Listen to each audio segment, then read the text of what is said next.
अब मुझे पता है ये फॉर्मल मीटिंग है, लेकिन मेरा दिल चाहता है कि हम इकट्ठे मिलकर कलाम की आयतों को देखें, इनके अंदर जाएं।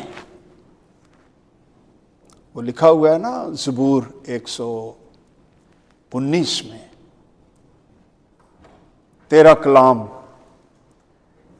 मेरे कदमों के लिए चिराग, तेरा कलाम मेरे कदमों के लिए चिराग। अंधेरी दुनिया में, स्पिरिचुअल डार्कनेस में तेरा कलाम मेरे लिए चिराग बन जाता है। मुझे पता चलता है कि मैं अपना नेक्स्ट कदम कहां रखूं। तेरा कलाम मेरे कदमों के लिए चिराग और मेरी राह के लिए रोशनी है। कलाम चिराग है, कलाम रोशनी है, कलाम तरक्की देता है, कलाम आजाद कर देता है। कलाम हमें सच्ची दौलत से नहीं, कई दौलतों से अमीर कर देता है। वही उसी ज़बूर में लिखा हुआ है, मेरा ख्याल है ज़बूर 130 आयत 130 है, तेरी बातों की तशरीह। कलाम है नूर, है चिराग, लेकिन अगर ये ऐसे ही पड़ा रहे तो फिर ये चिराग मेरे लिए नहीं है ये चिराग, है ये नूर, लेकिन मुझे इस चिराग और इस नूर का तजर्बा उस वक्त होगा, वहां लिखा हुआ है तेरे कलाम की तशरीह नूर बख्शती है। यह नूर कब बनता है? जब इसकी तशरीह की जाए, कॉन्टेक्स्ट में की जाए, साको सबाक में की जाए, इसकी स्पिरिट को समझा जाए कि कलाम कहता क्या है। तेरी बातों की तशरीह नूर बख्शती है और वो सादा दिल को अक्लमंद बना देती है। तो मेरी बहनों, मेरे भाइयों, मेरी तरफ से तुम्हें बहुत बहुत मुबारक हो। एक अच्छे मुल्क में तुम आ गए हो, शुक्र है खुदा का। लेकिन दोस्तों, खाली सिर्फ इस मुल्क में आ जाना ही काफी नहीं है। अच्छी बात है, लेकिन यह काफी नहीं है। यहां आकर खुदा के कलाम को समझना,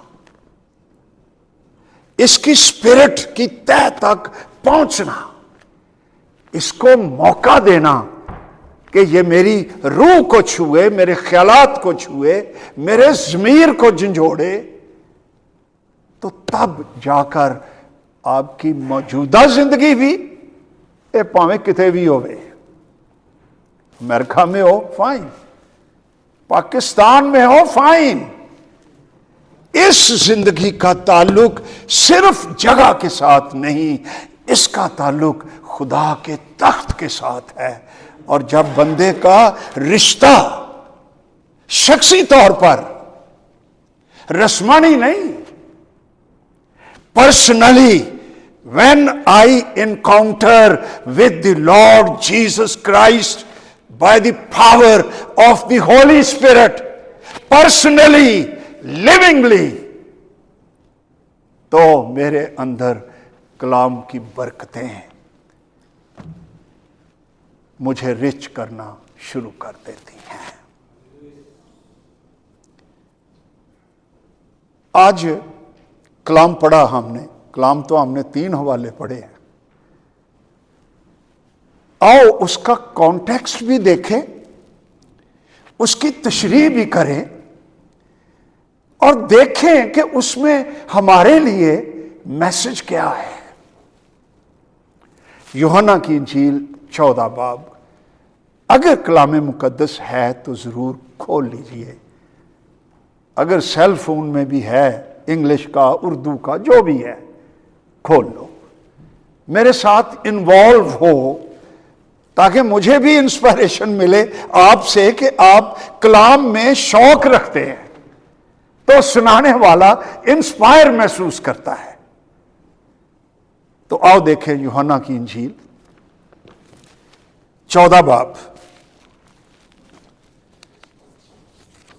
आयतें तो हमने पढ़ ली।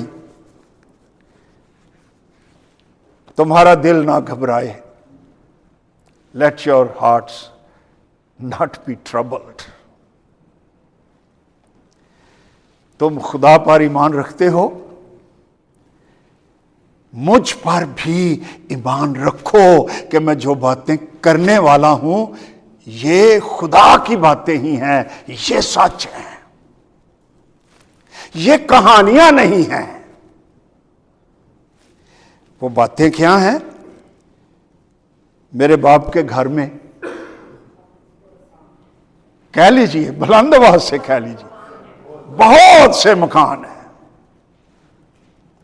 अगर ना होते तो मैं तुमसे कह देता भी भाई कुछ लीजिएगा। हैं, तुम्हारे लिए हैं, बहुत से हैं। ना होते मैं तुमसे कह देता, क्योंकि मैं जाता हूं ताकि मेरे जाने का भी मकसद है तुम्हारे लिए जगह तैयार करूं। मैं आया तो मकसद था, मैं जा रहा हूं तो मकसद है, और वो तुम्हारे लिए है। मैं तुम्हारे लिए जगह तैयार कर रहा हूं।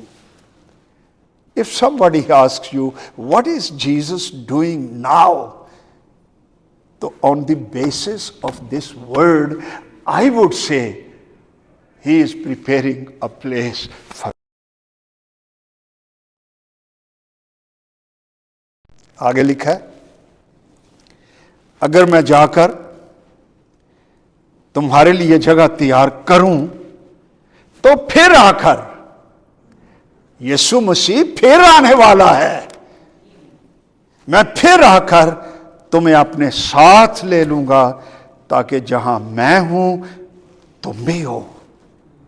अच्छा, ये तो है टेक्स्ट। इसका कॉन्टेक्स्ट क्या है? That will take us little bit deeper into this text. Context ये है, ये तकरीबन लास्ट फॉर्मल निशिस्त है यीशु मसीह की अपने शागिर्दों के साथ। बड़ी बातें हुई।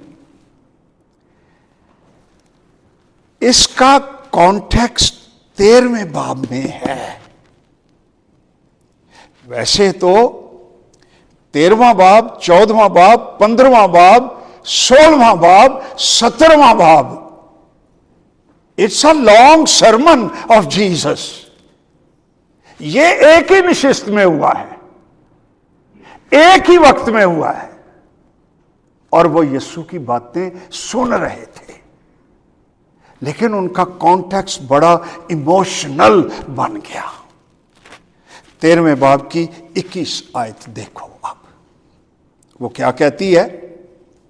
यीशु अपने दिल में घबराया और ये गवाही दी कि मैं तुमसे सच सच कहता हूं कि तुम में से एक शख्स मुझे पकड़वाएगा। That's a betrayal, very painful. अगर कोई बिट्रेड हो और अपने ही दोस्त से हो, किसी रिश्तेदार से हो, किसी सज्जन प्यारे से हो, तो बिट्रेयल की जो तकलीफ होती है वो वही शख्स जानता है जो बिट्रेड हुआ हो।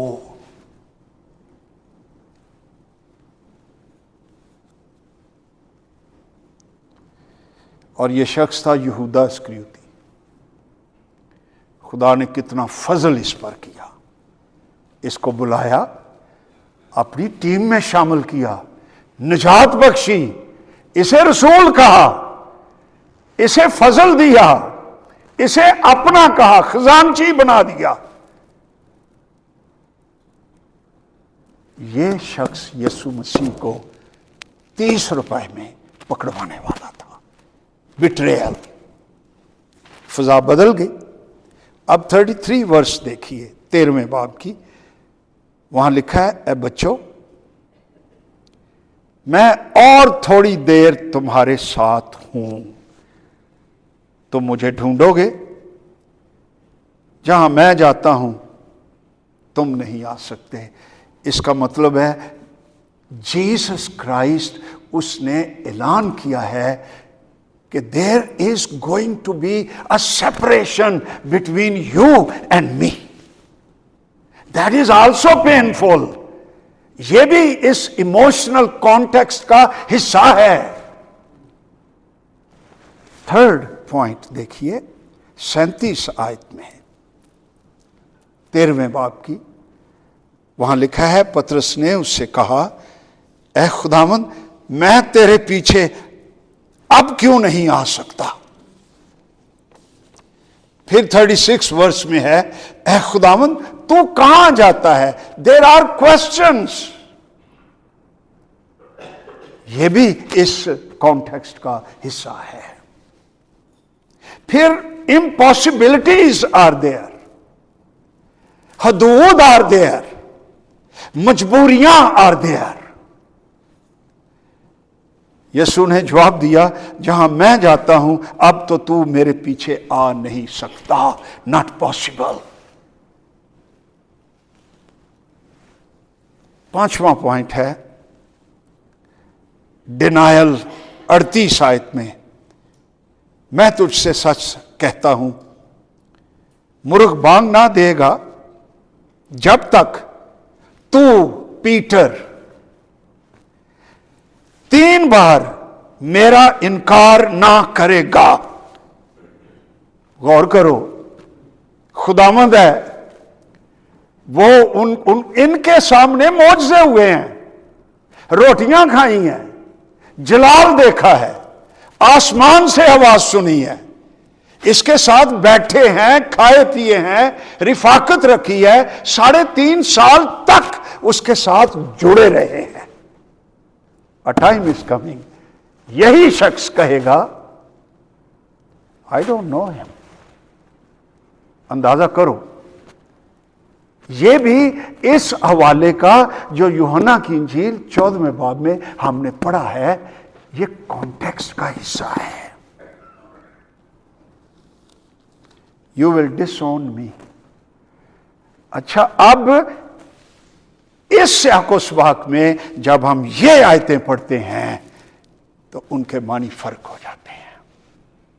शागिर्दों के दिल गमगीन है, मिक्स्ड हैं, कंफ्यूज्ड हैं। ये बातें उनकी सोच समझ से बुलंद हैं लेकिन हैं सच्ची। तो खुदावंद उनको कहता है, तुम्हारा दिल ना, उधरों तसल्लियां ही आई। Let your hearts not be troubled. हमारी दुनिया भी ऐसी ही है, इसमें भी डिनायल्स हैं, वादे टूट जाते हैं, लोग बेवफाइयां कर जाते हैं, डिनाई कर जाते हैं, छोड़ देते हैं, सवाल पैदा होते हैं, मजबूरियां भी हैं, बाउंड्रीज भी हैं, कई बातें हम नहीं कर सकते। हमारा भी कॉन्टेक्स्ट वैसा ही है। इस कॉन्टेक्स्ट में खुदावंद हमें कहता है, late your hearts not be troubled. Hallelujah. तुम खुदा पर ईमान रखते हो, मुझ पर भी ईमान रखो। तो मेरी बहनों, मेरे भाइयों, मेरे बच्चों,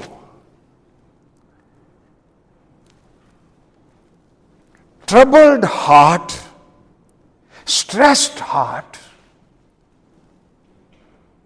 लोनली हार्ट का पहला इलाज फेथ इन गॉड।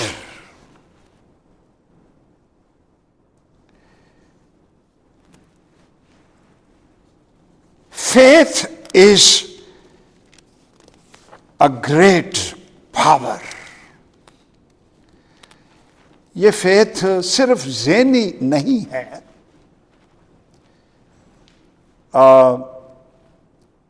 एक फेथ होता है, उसको कह लीजिए नेचुरल फेथ। मसलन मैं आपको कहता हूं जी प्लीज आइए, इबादत जो है वो 1 बजे होगी। No, if you believe in me you will be here by 1:15। और चलो पाकिस्तान दे जी ने 1:30 बजे ही सही, लेकिन you will believe it and you will come, you will make preparations. That is a natural faith. इससे जिंदगी के कारोबार चलते हैं। It's important, we need it.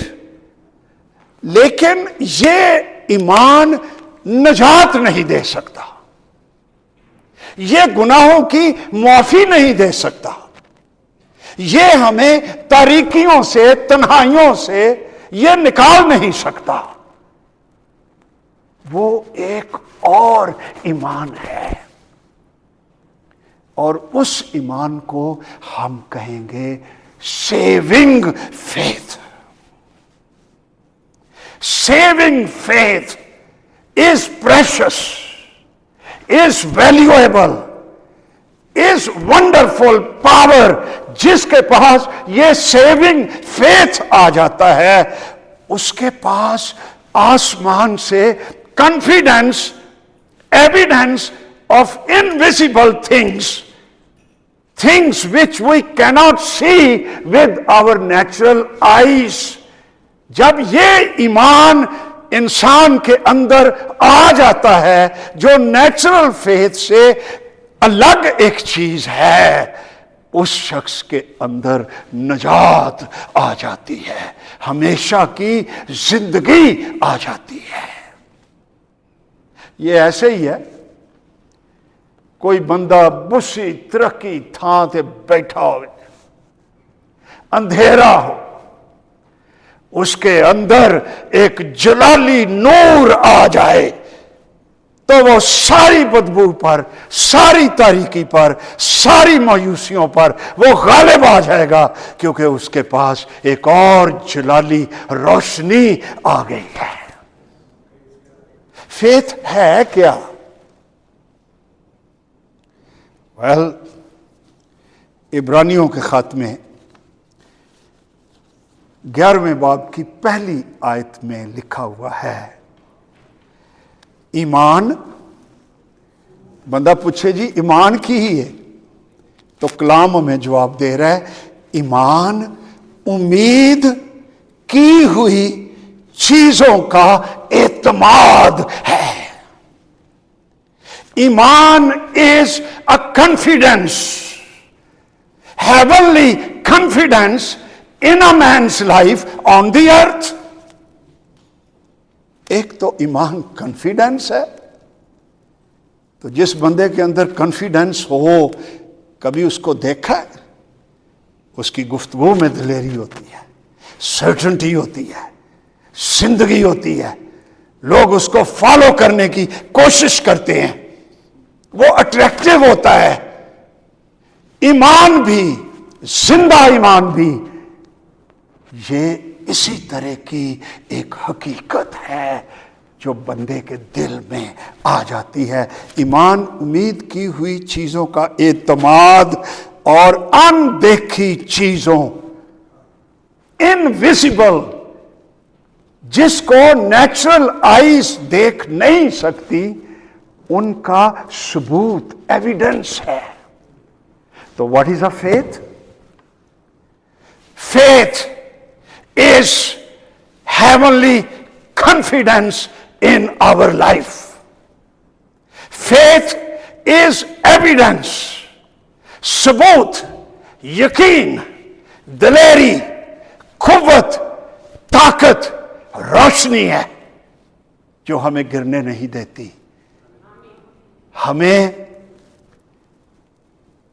तन्हा नहीं छोड़ती। ये ईमान हमारी जिंदगी में एक गलबा बन जाता है। तो ईमान नेचुरल फेथ भी है। ये जो नेचुरल फेथ है ना, ये बड़ा मजहबी भी है। हम में ज्यादातर, with due apology, Christians nominal Christians हैं। इनके अंदर रस्मी ईमान है, मजहबी ईमान है, रूटीन का ईमान है, लेकिन जिंदा ईमान जो सुपर नेचुरल कॉन्फिडेंस, रिलेशनशिप, हमेशा की जिंदगी है, वो हम नॉमिनल क्रिश्चियंस में बहुत दफा नहीं होती है। ईमान जिस बंदे के शख्स के अंदर हो, वो तो मुश्किल हालात में भी पॉसिबिलिटीज की बातें करता है। उसके चेहरे से तो जिंदगी रिफ्लेक्ट होती है। उसके पास बैठे हुए लोगों को दिलेरी मिल जाती है, यार वो बंदे नाल गलबात ही कीती है, मेरे दिल च रोशनी आ गई यार। ये ईमान इस तरह का होता है। यही ईमान बढ़ता रहता है, फिर ये रूह का फल बन जाता है। वो लिखा हुआ है गलतियों के खात्मे के रूह का फल मोहब्बत, खुशी, इत्मीनान, तहम्मुल, मेहरबानी, नेकी, और आगे लिखा हुआ है उर्दू में ईमानदारी, फेथफुलनेस। यही ईमान, सच्चा ईमान, जिंदा ईमान, कॉन्फिडेंस देने वाला ईमान, एक तो हमारे घबराए दिल का इलाज करता है, और फिर यही ईमान रूह का फल बन जाता है। हम खुदावंद को छोड़ते नहीं हैं, हम कंप्रोमाइज नहीं करते, हम वफादार रहते हैं। हम हर कीमत अपने ईमान के लिए दे देने के लिए तैयार रहते हैं। पौलुस रसूल ही कहता है ना कि मैं अच्छी कुश्ती लड़ चुका। ये ओदी आखिरी गवाही है। जिंदगी कुश्ती भी है। मैं अच्छी कुश्ती लड़ चुका, मैंने दौड़ को खत्म कर लिया। असी ये हवाला सिर्फ जनाजे वाली रखे है। नो, ये जिंदगी के लिए है। अगर ईमान की दौड़ दौड़ रहे हो तो दौड़ो। मैं अच्छी कुश्ती लड़ चुका। मैंने एक चीज का दुनिया के अंदर मैंने उसकी हिफाजत की है। मैंने उस पर दाग नहीं आने दिया। मैंने उसको बेचा नहीं है। मैंने किसी चीज के साथ अपने ईमान का समझौता नहीं किया। मैंने ईमान को महफूज रखा। 3 चीजें मैंने की हैं। मैं अच्छी कुश्ती लड़ चुका, मैंने दौड़ को खत्म कर लिया, और मैंने अपने ईमान को महफूज रखा। और फिर एक ईमान रूहुल कुद्स का गिफ्ट भी है। अब मैं उस तरफ नहीं जाता। वो पहला कुरिन्थियों 12वें बाब में है। वहां होली स्पिरिट की नेमतें लिखी हुई हैं। कईयों ने तो यही कह कर एक किताब ही बंद कर छड़ी है। ਇਹ ਉਸੇ ਵੇਲੇ ਲਈ ਸਨ ਤੇ ਹੁਣ ਸਾਡੇ ਲਈ ਕੀ है फिर? ये रूहुल कुद्स की नेमतें आज भी चर्च के लिए हैं। हिकमत का कलाम, आज हिकमत नहीं चाहिए, इल्मियत का कलाम, नबूवतें, मोजज़े, शिफा, ईमान वहां लिखा हुआ है। तो इस ईमान की बहुत सी डायमेंशंस हैं, रंग हैं, और ये ईमान बढ़ता जाता है। और ये ईमान प्रेशराइज्ड दिल के लिए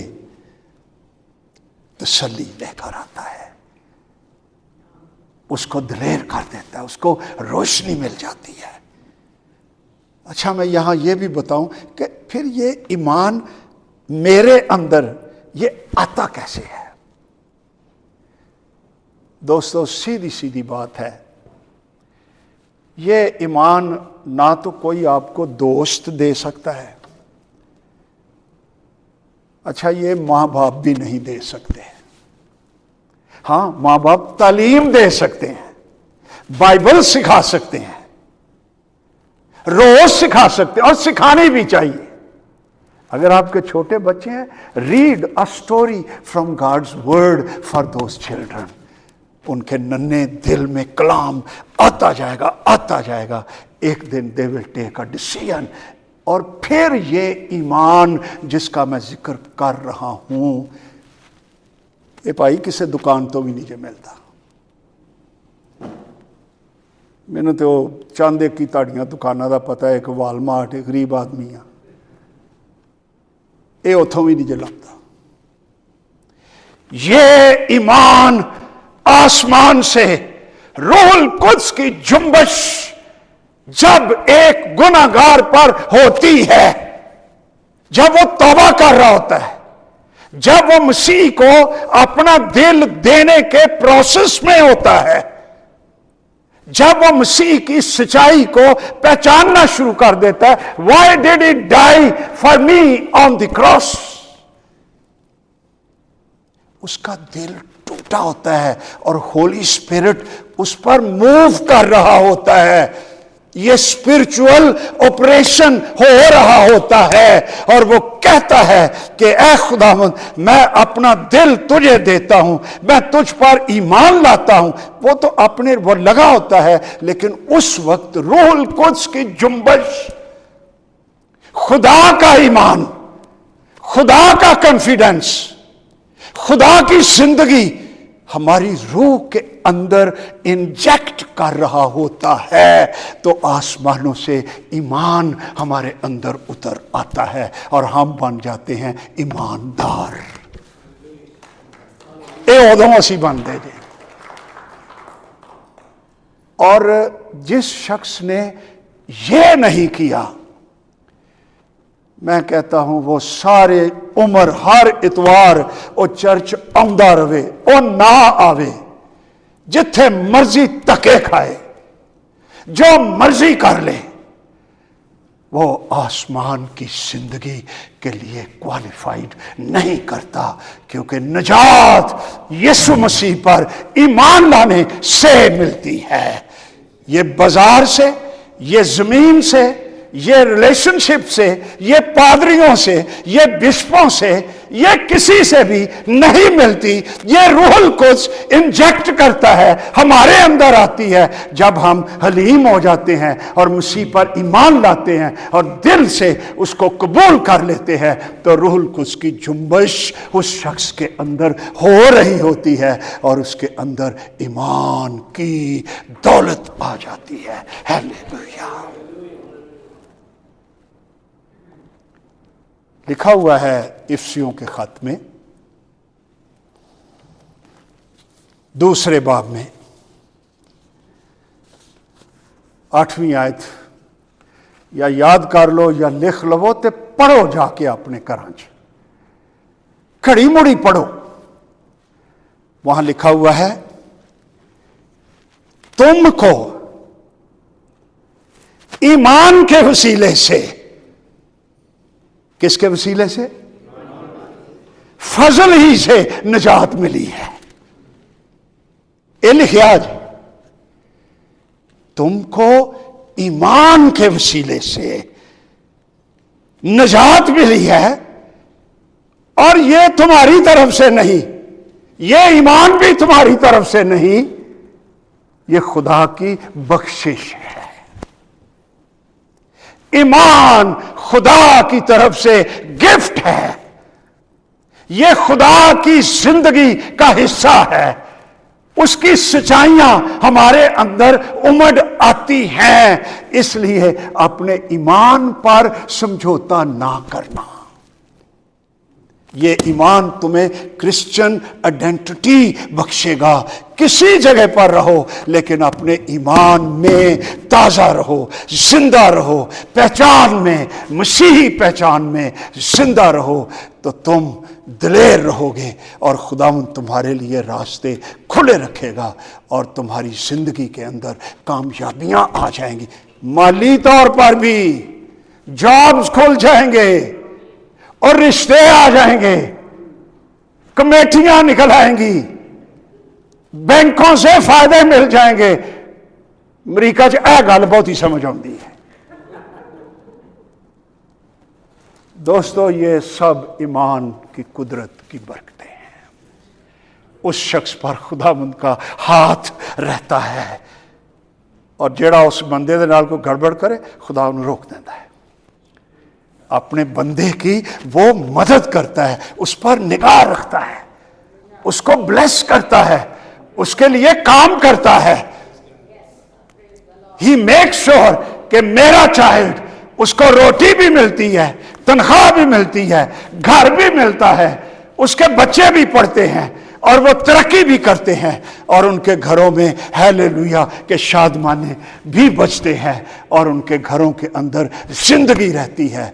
वहां पर नुहसत नहीं होती, लानतें नहीं होती, शाबतें नहीं होती, वहां पर खुदा की जिंदगी की कुदरत मौजूद रहती है। तो ईमान क्या है? It's a gift of God. इसलिए इस ईमान को जिसका मैं जिक्र कर रहा हूं, इसको कीमती ईमान कहा गया है। क्या कहा गया है? जोर नाल बोलो। कीमती इसलिए कि पतरस, दूसरा पतरस पहला बाब पहली आयत, ये भी लिख लो, ये भी पढ़ लेना। वहां लिखा हुआ है शमौन पतरस की तरफ से, वो जब खात लिखने लगा है, जो यीशु मसीह का बंदा है और रसूल है, उन लोगों के नाम जिन्होंने हमारे खुदा और मुनज्जी यीशु मसीह की रास्तबाजी में हमारा सा कीमती ईमान पाया है।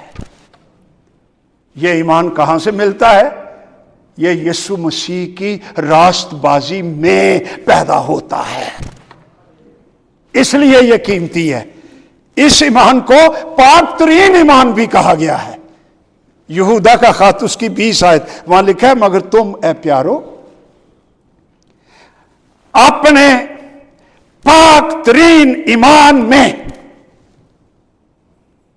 आमीन, पाक तरीन ईमान ये इसलिए है कि ये पाक खुदा से हमें हासिल हुआ है। अपने पाक तरीन ईमान में अपनी तरक्की करके रूहुल कुद्स में दुआ करके, एक प्रेयर है that is in the Holi spirit, अपने आप को खुदा की मोहब्बत में कायम रखो और हमेशा की जिंदगी के लिए हमारे खुदावंद यीशु मसीह की रहमत के मुंतज़िर रहो। तो ये ईमान क्या है? हमने कितनी बातें देखी। ईमान गिफ्ट है, किसका? खुदा का। ये किसको मिलता है? जो मसीह पर टूटे दिल से, अपने गुनाहों पर शर्मिंदा होते हुए, रोते हुए, हंसते हुए, लेकिन शिकस्तगी के साथ, शुक्रगुजारी के साथ वो यीशु पर ईमान ले आता है कि तू सच है, तू मेरे लिए आया, तूने मेरे गुनाह उठा लिए, मैं ए खुदावंद अफसोस करता हूं, आई एम सॉरी, मुझे माफ कर। जब वो ये कह रहा होता है तो रूहुल कुद्स उस शख्स के दिल में एक टीका लगा देता है, और वो ईमान का टीका है, और वो खुदा की जिंदगी की दुआई उसके अंदर आ जाती है, और वो अंदर से शिफा पा जाता है। हालेलुया। ये गिफ्ट है, ये पाक है, ये कीमती है, ये गलबा है। इसलिए जो घबराए दिल हैं उनका इलाज क्या है? ऐसे बंदे नूं तुसी $50,000 भी फड़ा दिओ ना, थोड़ी देर लिए उन्होंने चाह चढ़ेगा, लेकिन अगर उसकी तरबियत ही नहीं हुई, फाइनेंशियल एजुकेशन ही नहीं उसके पास, वो महीने के अंदर 2 महीनों के अंदर वो खत्म कर कुर के वो फिर उत्थे ही आ जाएगा।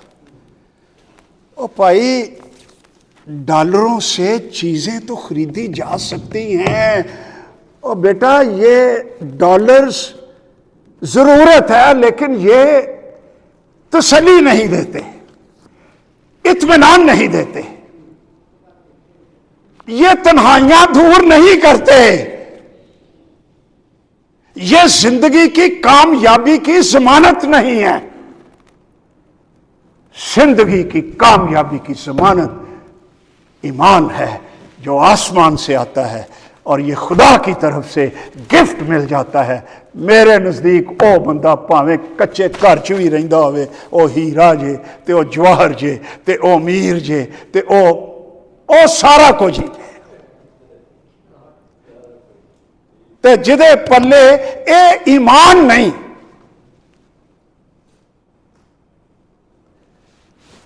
ओदियां भावें 10 कोठियां होण, पता नहीं केड़ी केड़ी गड्डी इत्थे अमरीका च विकदी, वो भरी होवे, ओदे गराज ऐ लथे होण, लेकिन अगर उसके अंदर निजात का ये ईमान नहीं है तो वो गरीब आदमी है, क्योंकि the time the moment he shuts his eyes forever on the earth, where will he go? What will he do? Where will he spend his eternity? और eternity उसकी है जिसके पास ये ईमान है। हालेलुया।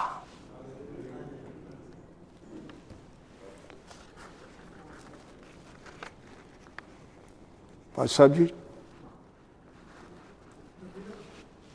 वो कहते मैनू इजाजत मिल गई हुण, वो कहते ने दबी रखो। की गल भाजी? मैं नहीं होना जे उतरना, आप 2 घंटे लाए जे इन्होंने।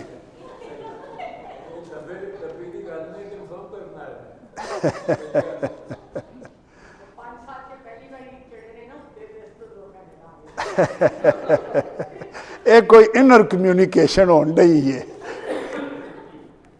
दूसरी बात मैं एक और कहना चाहता हूं।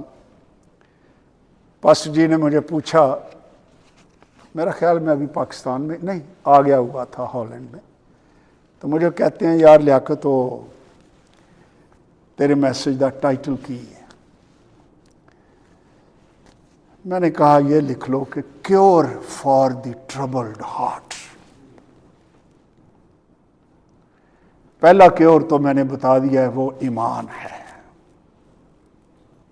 दूजा क्योर हुण आउण लगा जे, सारे नहीं देंगा, नहीं तो रोटी थले ठंडी हो जानी है और वो तुम्हारे लिए है। दूसरा क्योर ये है, मेरे बाप के घर में बहुत से मकान हैं, वो तुम्हारे लिए हैं, मैं तुम्हारे लिए जगह तैयार, मैं आने वाला हूं, मैं तुम्हारे लिए जगह तैयार कर रहा हूं। इट मीन्स दोस्तों, ये दुनिया हमारा अबदी घर नहीं है।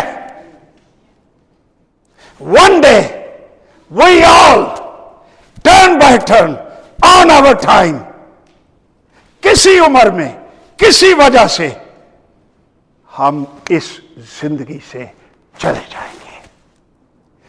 ईमानदार इस दुनिया में परदेसी है, अजनबी है, फॉरेनर है।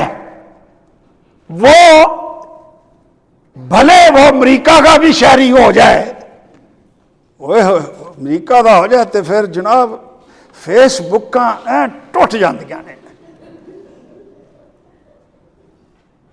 टुटदियां ने ना, फिर फोटो ते फिर घर वाले पाकिस्तान च मुबारकां, खुशियां, रोशनियां। इससे भी सारी दुनिया के मुल्कों से एक मुल्क है जिसकी नेशनैलिटी अगर मिल जाए तो वो सबसे बेहतर है, और वो गारंटी देती है जिंदगी की, अब्दियत की, प्रोविडेंस की, सेफ्टी की, सिक्योरिटी की। और वो ऐसा मुल्क है जिसमें ना कोई मौत है, ना हॉस्पिटल है, ना डॉक्टर्स हैं, ना गिरजे हैं। वहां पर यीशु मसीह हम सब का गिरजा है, उसकी मौजूदगी रोशनी बख्शती है। नो नीड ऑफ वापडा। हालेलुया। कई बंदे बहुत है ਜਿਹੜੇ दुनियादार होंगे, अच्छा ते ये पादरियां ने तसल्लियां दित्तियां ने, I feel sorry for them. लेकिन खुदा का कलाम, सच्चाई का कलाम, जिंदगी का कलाम, ये क्या कहता है? आओ पढ़ो फिलिपियों का खत, ये मैं पढ़ना ही चाहना वा। 3 बाब 20 ते 21 आयत। व्यापारी साहब भावें तुम कहता दबी जाओ, लेकिन मैं भी तुहाडे वांगर पादरी हाँ, दिल चरवाहे दा, इन्हां नूं भुख लगी है। और तुसी अजे ठीक जे हैं? अच्छा ठीक है।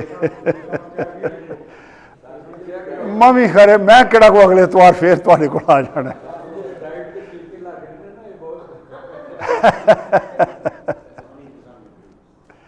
फिलिपियों का खत निकालो 3 बाब, कर लिया? 20 आयत क्या लिखा हुआ है? हाँ बेटा उच्ची पढ़। हाँ की पढ़न रही है? मगर हमारा वतन आसमान पर है और हम एक मुनज्जी यानी खुदावंद यीशु मसीह के वहां से आने के इंतजार में हैं। थैंक यू बेटा। हमारा वतन, वतन के लिए ये जिस ग्रीक वर्ड का ट्रांसलेशन है वहां लिखा है our citizenship, our nationality. Our nationality is in heavens.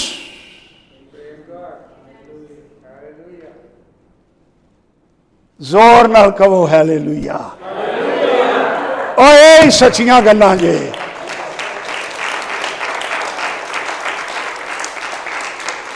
Our nationality is in heavens।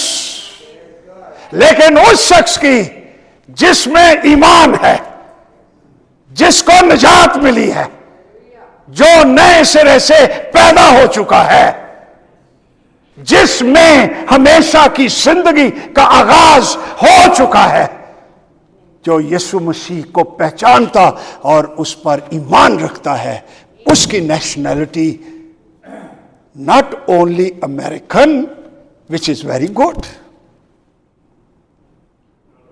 ये भी बहुत अच्छी नेशनैलिटी है, ਇਹਦੇ ਲਈ भी खुदा ਦਾ शुक्र करो,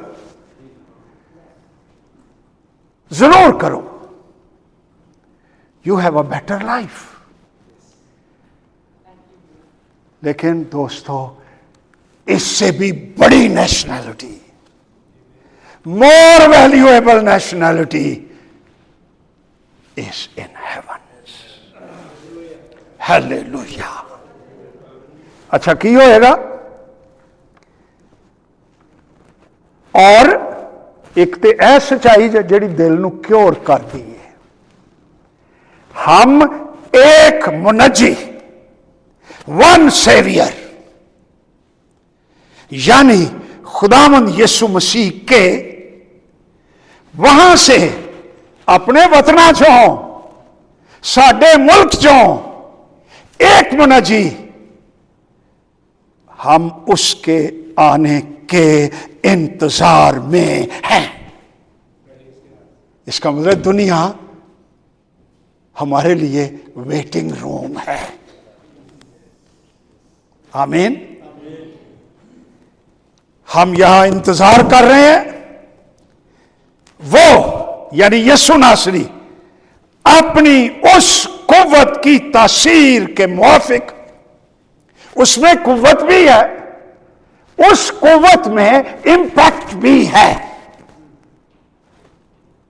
वो क्या करेगा? ये कुव्वत, इससे सब चीजें वो अपने ताबे कर सकता है। ये कुव्वत जब यीशु आएगा तो वो क्या करेगा?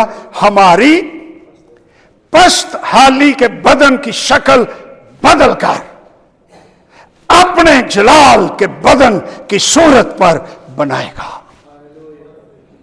इसका मतलब यह है, एक तो our human body is frail, is lovely, it will die one day, it will become बुड्ढी, ये बदन बूढ़ा हो जाएगा, टूट जाएगा, झुर्रियां पड़ जाएंगी, कमजोर हो जाएगा, एक्सीडेंट हो सकता है, बीमारियां इसको खा सकती हैं। One day this body will be finished, but we will not be finished. जब यीशु आएगा, हमारी बॉडी को ट्रांसफॉर्म कर देगा। तो किस तरह का बनाएगा? एक तीजी हकीकत जे, अपने जलाल के बदन की सूरत पर हमारा बदन भी बना देगा। हमारे बदन यीशु मसीह की तरह के हो जाएंगे। हालेलुया।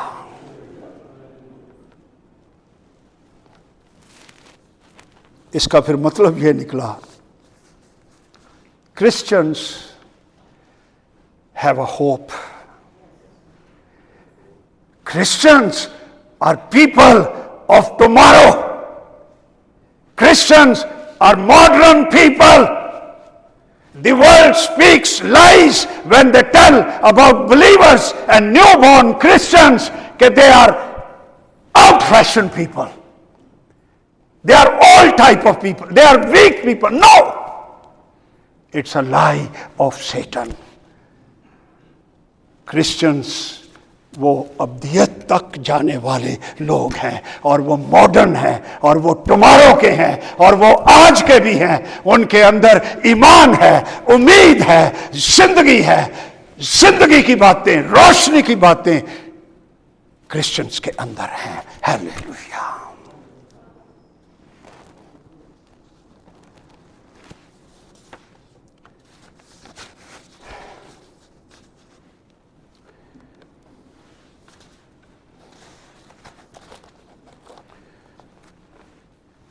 अगले हवालों में यीशु नासरी ने कहा, तुम्हारा दिल ना घबराए, I will send you another comforter, another counselor, Holy Spirit. ये तुम्हारे अंदर होगा, ये मेरी तरह का ही होगा, ये तुम्हें कभी नहीं छोड़ेगा, तुम कभी तन्हा नहीं होगे, ये मुझको तुम पर जाहिर करेगा। Thank you, you are so nice. मेरी दुआ है तेरा कंप्यूटर फिर बंद ही ना हो।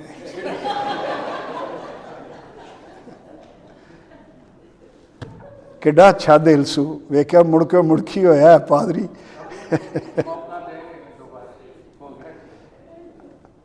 अच्छा, ते रोटी फिर 4 बजे?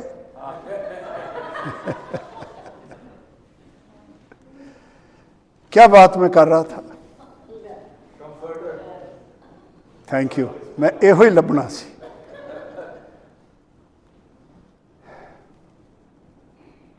What a gift. एक तो यीशु नासरी खुद ही गिफ्ट है, एक खुद जा रहा है, दूसरा मददगार।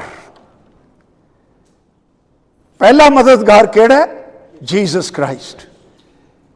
दूसरा, ये जिस ग्रीक वर्ड का तर्जमा है ना, वो है एलोन पैराक्लीटोस। एलोन ग्रीक जुबान में 2 लफ्ज हैं जिनका मतलब है अनदर। एक है एलोन, एक है हेटेरोस। हेटेरोस का मतलब है another but of a different kind.